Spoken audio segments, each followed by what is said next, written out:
Hukum kerajaan sorga. Saya mulai dengan Injil Matius pasal 5 ayat 1 dan ayat yang kedua. Saya bacakan. Ketika Yesus melihat orang banyak itu, naiklah ia ke atas bukit, dan setelah ia duduk, datanglah murid-muridnya kepadanya. Maka Yesus pun mulai berbicara dan mengajar mereka, katanya, dan seterusnya. Kalau kita membaca di dalam Injil Matius, mulai pasal 5 dan sampai pasal yang ke-7 itu terkenal dengan sebutan khotbah di bukit, Sermon on the Mount. Dan banyak hamba Tuhan mengatakan ini adalah hukum perjanjian baru. Kita tahu ada hukum Taurat di perjanjian lama. Maka di perjanjian baru, ketika kita masuk dalam perjanjian baru, maka ini adalah hukum yang diperkenalkan kepada kita. Sebab itu ini banyak disebut hukum kerajaan sorga. Dan hukum ini kalau saudara tahu diawali dengan 8 kata berbahagia. Banyak disebut 8 beatitudes, 8 kata bahagia. Ada 8 kata yang diawali dengan kata bahagia. 1, dikatakan berbahagialah yang miskin di hadapan Allah, merekalah yang akan empunya kerajaan sorga. Berbahagialah yang berduka cita, mereka akan dihiburkan. Berbahagialah orang yang lemah lembut, karena mereka yang memiliki bumi. Berbahagialah orang yang lapar dan haus akan kebenaran, karena mereka akan dipuaskan. Berbahagialah orang yang murah hati, karena mereka akan mendapat kemurahan. Berbahagialah orang yang suci hati, mereka akan melihat Allah. Berbahagialah orang yang membawa damai, mereka akan disebut anak-anak Allah. Dan berbahagialah orang yang dianiaya karena kebenaran, karena mereka orang-orang yang empunya kerajaan sorga. Jadi ke-8 beatitudes ini, kata bahagia ini patut kita hafal dan kita renungkan. Jadi salah satu proses untuk merenungkan firman Tuhan itu adalah harus melewati yang namanya hafal dulu. Kita tahu di Mazmur pasal 1, berbahagialah orang yang merenungkan Taurat siang dan malam. Kita tidak mungkin merenungkan Taurat kalau kita nggak hafal. Apa yang mau saudara renungkan? Ayo, nggak ada, bang nggak dihafal, kosong di sini. Kita baru bisa merenungkan kalau ada sesuatu. Makanya menghafal itu penting. Jadi walaupun kita mungkin sudah berkata, saya sudah tua, enggak apa-apa, pakai segala cara untuk menghafal. Saya akan bicara tentang 3 hal. Nanti kita lihat 3 hal yang mana, nanti sudah lihat. Sebelumnya saya ajak saudara sekedar untuk membandingkan 8 beatitudes ini dengan 10 commandments, 10 perintah Allah. Sekali lagi saudara bisa lihat ada kesamaan, sama-sama mengawali sebuah perjalanan. Kalau 10 perintah Allah, begitu mereka keluar dari Mesir, mereka didudukkan di kaki gunung Sinai, Tuhan mulai bicara kepada bangsa itu. 10 commandments. Di perjanjian baru kita lihat Yesus naik ke atas bukit, orang-orang duduk dan dia mulai mengajar 8 beatitudes. Jadi sama, memang sama, ada kesamaan. Tapi beatitudes ini lebih canggih. Mengapa saya katakan lebih canggih? Mulainya aja lebih canggih. Ya toh? Kata-kata permulaannya apa? Berbahagialah. Nah, sudah. Kalau yang ini, yang perjanjian lama apa? Dari 10 perintah Allah selalu dimulai dengan kata jangan, jangan, jangan. Ada 8 jangan dan 2 respect. Jadi 10 hukum perintah ini ada 8 jangan dan 2 respect. Respect my Sabbath, respect your parents. Lainnya jangan. 8 jangan. Kalau ini ada 8 berbahagia. Lebih canggih ini. Nilainya jauh lebih tinggi. Lebih enak didengar. Berbahagialah. Kalau ini jangan. Ayo, saudara senang yang mana? Ayo. Saya senang yang ini. Berbahagialah. Berbahagialah. Ini memang perjanjian baru itu lebih canggih. Itu diuraikan di kitab Ibrani. Perjanjian lama sudah usang, diganti perjanjian baru yang lebih canggih, lebih superior. Dimulai dengan kata berbahagialah. Kata berbahagia dipakai kata makarios. Sebelum saya masuk lebih jauh, kita lihat dulu satu kata ini. Karena ini punya nilai yang dalam kalau kita mengerti. Kata makarios ini dalam bahasa Indonesia pakai kata berbahagialah, tapi dalam bahasa Inggris pakai kata blessed. Tapi makarios ini sebenarnya punya arti yang dalam, bukan sekedar bicara tentang kita merasa lebih happy, lebih senang, bukan saudara. Makarios ini mempunyai beberapa pengertian yang ingin saya sampaikan. Yang pertama adalah diperkenan oleh Allah. Jadi kalau dikatakan berbahagialah, itu artinya kita diperkenan oleh Allah. Perkenanan Allah menyertai kita. Makarios juga berarti puas, kepuasan yang sejati. Blessed he. Bahagia ini adalah orang yang mendapatkan kepuasan yang sejati, tidak peduli, tidak tergantung dengan segala keadaan. Haleluya. Makanya Tuhan itu luar biasa. Tuhan mau memberikan kita kebahagiaan yang sejati, kepuasan yang sejati. Makarios juga berarti memiliki kerajaan Allah di dalam hati. Kerajaan Allah di sini dijelaskan di dalam Roma, dikatakan adalah sukacita, kebenaran, damai sejahtera, dan sukacita oleh Roh Kudus. Jadi makarios yang dikatakan berbahagialah. Yesus berkata makarios. Itu benar-benar satu kepuasan, kebahagiaan lahir batin, saudara. Kalau ada 8 tadi itu. Berbahagialah orang yang ini, karena ini. Berbahagialah. Makanya ini layak kita renungkan ya. Kita hanya mengambil 3 poin saja. Ada 3 hal yang akan saya angkat. Yang pertama, yang keempat, dan yang ketujuh saja. Yang pertama, the first beatitude. Dikatakan berbahagialah orang yang miskin di hadapan Allah, karena merekalah yang empunya kerajaan sorga. Saudara perhatikan, 8 beatitudes ini diawali dengan empunya kerajaan sorga, diakhiri juga dengan empunya kerajaan sorga. Jadi beatitudes ini, 8 kata bahagia ini bukan sekedar di bumi, tapi menyangkut kekekalan. Haleluya. Jadi apa yang dikatakan ini bukan sekedar kita nikmati di dunia, tapi itu sampai di kekekalan. Yang pertama dikatakan berbahagialah orang yang miskin di hadapan Allah, karena merekalah yang empunya kerajaan sorga. Apa arti miskin di hadapan Allah? Dalam bahasa Inggris dipakai kata poor in the spirit. Miskin di dalam roh. Jadi apa sebenarnya pengertiannya? Kalau saya lihat di dalam bahasa asli dipakai kata ptokos, itu artinya helpless, powerless.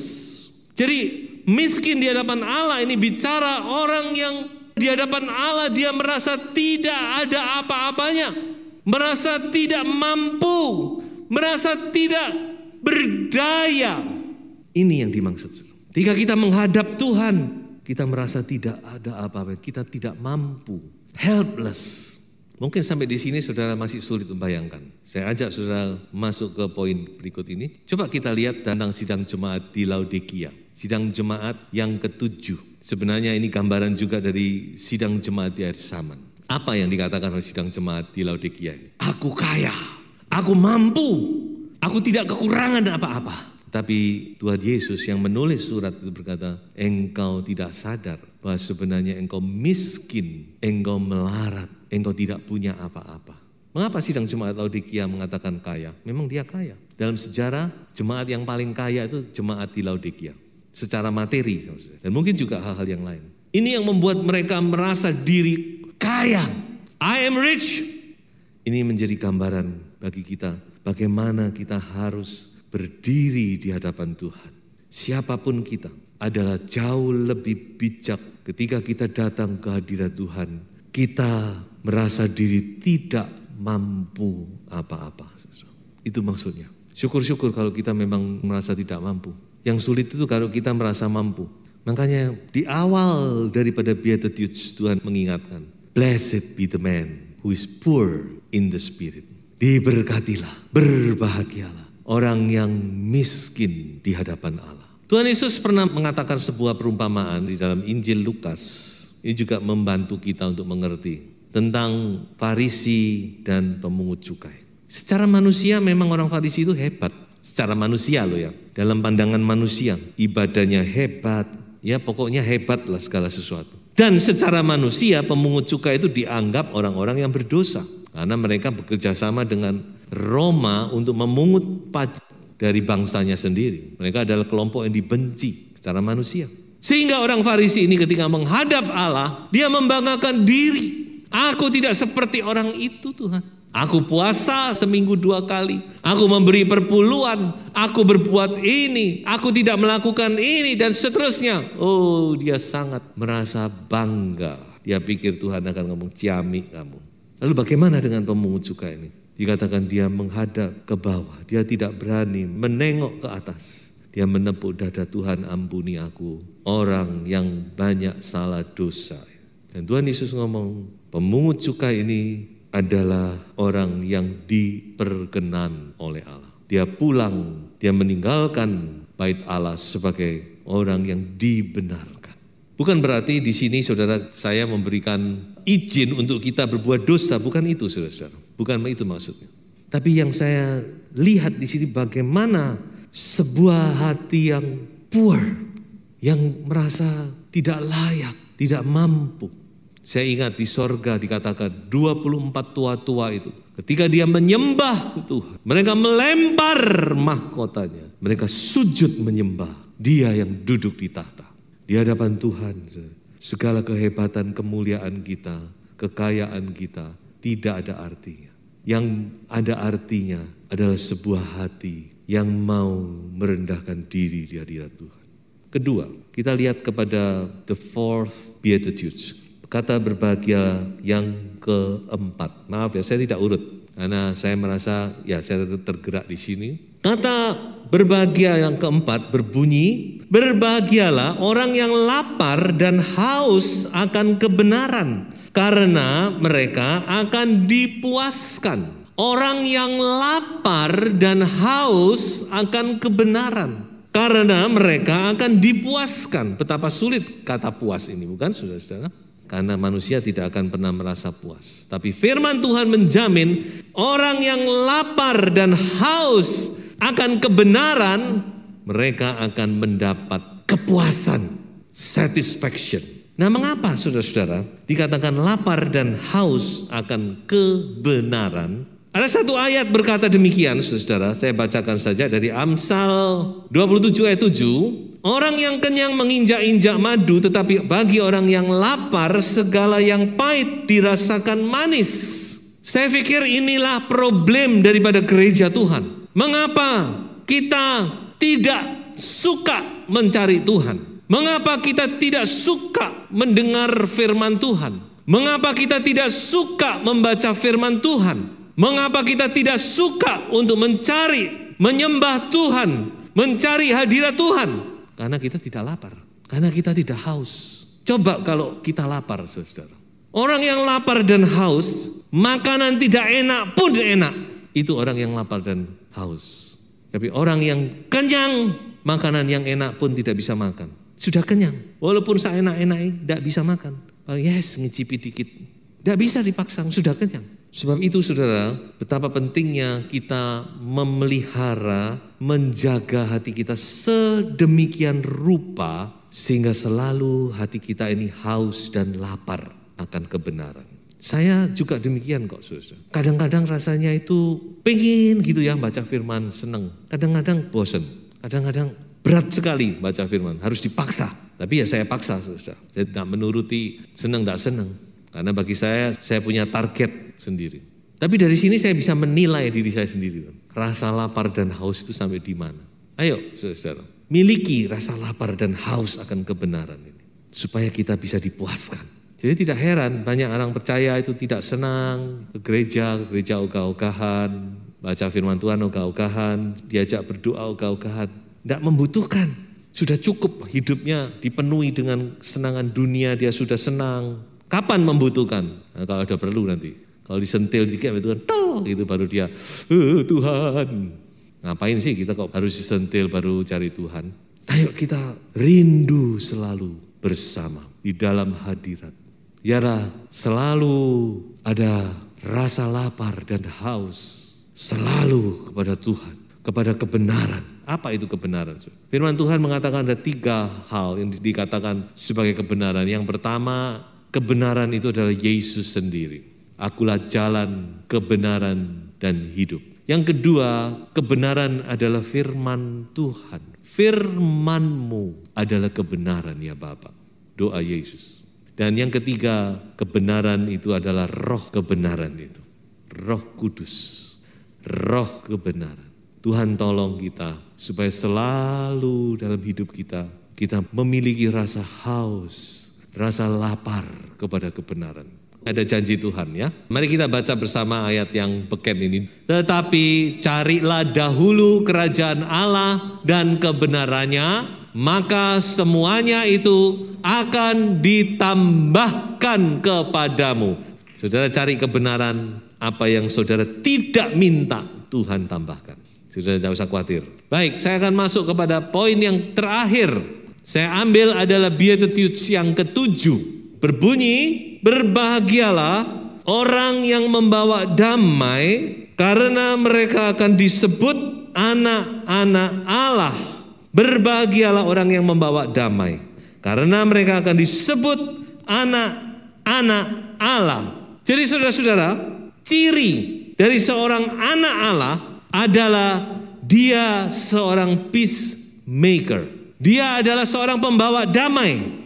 Inilah ciri dari seorang anak Allah. Mengapa? Karena bapaknya adalah Raja Damai, saudara, gampang. Jadi sudah kita bacakan, dialah Raja Damai, the King of Peace, Yesus. Sebab itu anak-anaknya adalah pembawa-pembawa damai. Dimanapun kita berada, kita memberikan, kalau pakai istilah sekarang apa? Sebuah pengaruh positif. Di mana ada anak Tuhan, di situ ada damai. Mereka yang membawa damai disebut anak-anak Allah. Makanya kita harus membawa damai, menyebar damai.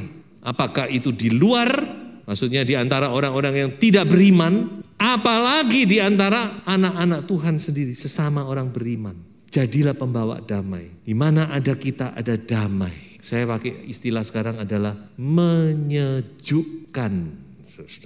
Kehadiran kita menyejukkan suasana, bukan tambah memanaskan suasana. Yang tadinya damai jadi gegeran, tapi yang tadinya geger jadi damai. Ini yang benar. Makanya itu saudara, dalam hal ini saya rasa yang paling berkaitan itu dengan perkataan kita. Saya rasa itu paling punya kaitan, karena perkataan ini mempengaruhi orang, bukan? Perkataan ini mempengaruhi. Kalau perkataan kita negatif, pengaruh yang keluar juga negatif. Tapi kalau perkataan kita positif, maka aura kita juga positif. Jadi saudara, mari saya ajak sebagai orang percaya, kita benar-benar menebar aura yang positif. Aura damai, aura yang sejuk. Karena kita anak-anak Allah. Harus diakui kita memang adalah anak-anak Allah. Maka kita harus, bukan pilihan lagi, harus menjadi pembawa damai. Saya akan akhiri dengan sebuah ayat. Dan saya pikir ini adalah misi setiap orang percaya. Bagaimana misi kita di dunia ini. Bukan sekedar misi Paulus, tapi juga misi setiap kita. 2 Korintus pasal 5, 18 dan ayat 19. Dan semuanya ini dari Allah, yang dengan perantaraan Kristus telah mendamaikan kita dengan dirinya, dan yang telah mempercayakan pelayanan pendamaian itu kepada kami. Sebab Allah mendamaikan dunia dengan dirinya oleh Kristus, dengan tidak memperhitungkan pelanggaran mereka. Ia telah mempercayakan berita pendamaian itu kepada kami. Haleluya. Saudara dipercaya pelayanan pendamaian. Saudara dipercaya berita pendamaian. Mari sebarkan itu. Haleluya. Saya percaya Tuhan mau pakai kita semua untuk menjadi pembawa-pembawa damai. Haleluya. Tuhan Yesus memberkati. Berbahagialah. Haleluya. Makarios untuk semuanya. Haleluya. Tuhan Yesus memberkati.